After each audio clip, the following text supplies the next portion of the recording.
हसन मुश्रीफ यांना आमदार करण्यापासून आणि मंत्री करण्यापर्यंत शरद पवार यांचा निश्चितपणे सिंहाचा वाटा होता।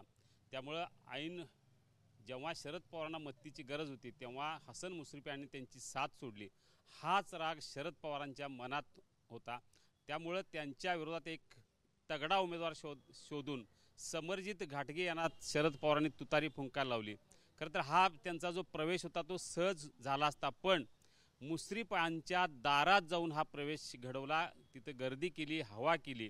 म्हणजे मुश्रीफ यांना तगडं आव्हान उभं करण्याचं काम शरद पवारांनी केलं आणि समरजित घाटगे यांना त्यांनी पक्षात घेतलं। खरं तर समरजित घाटगे हे भाजपचे आणि विशेषतः देवेंद्र फडणवीस यांच्या जवळचे, तरीही मुश्रीफ यांच्या पराभवासाठी त्यांनी समरजित घाटगे हा मोहरा निवडला।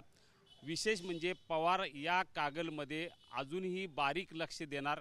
येत्या 15 दिवसात त्यांची सभा कागलमध्ये होईल आणि हसन मुश्रीफ यांना ते टार्गेट करतील, कारण अजित पवार यांचे जवळचे म्हणून हसन मुश्रीफ यांचा उल्लेख आता अलीकडे केला जातो। आणि अजित पवार यांच्या सोबत जे आहेत किंवा अजित पवारांच्या सोबत जे पक्षात गेले, या सर्वांना टार्गेट करण्यासाठी पवारांनी पावलं उचलायला सुरुवात केली आहे। आणि त्याची सुरुवात त्यांनी कागलला केली, कारण पश्चिम महाराष्ट्रात पहिला प्रवेश हा समरजित घाटगेंचा झाला।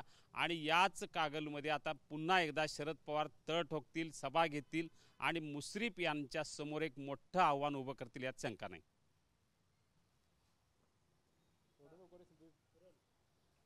चंदगड विधानसभेत 5 वर्षापूर्वी राजेश पाटील यांना अचानक उमेदवारी देत शरद पवारांनी त्यांना आमदार केलं, पण हेच आमदार राजेश पाटील हे ऐनवेळी त्यांची संगत सोडून अजित पवार गटात गेले। त्यामुळे एक राग शरद पवारांच्या मनात या राजेश पाटील यांच्याविषयी आहे। त्यामुळे नंदाताई बाबुळकर यांना उमेदवारी देत हा राग ते वेगळ्या पद्धतीने व्यक्त करतील। बाबुळकर यांना उमेदवारी दिल्यानंतर काही प्रमाणात तिथं बंडखोरीही झालेली आहे, अनेकांनी अर्ज भरलेले आहेत, अनेक जण आता बाबुळकर यांच्या विरोधात आहेत। तरीही यातनं शरद पवार मार्ग काढतील, बैठका घेतील, पण राजेश पाटील यांच्या विरोधात नंदाताई बाबुळकर यांची उमेदवारी कायम ठेवत त्यांना ताकद देतील।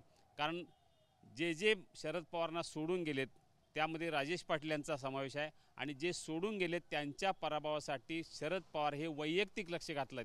त्यामुळे नंदाताई बाबुळकर यांना ते ताकद देणार, जयंत पाटील हे ताकद देणार।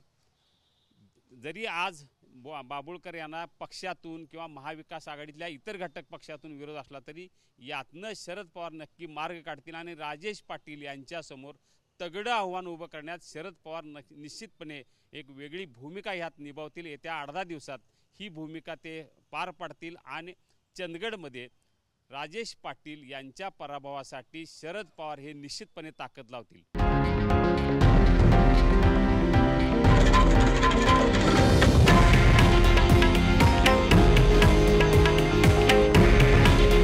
हे आहे देशातील नंबर 1 न्यूज नेटवर्क आणि आपण पाहत आहात TV9 मराठी। काळजी तुमची, हित महाराष्ट्राचं।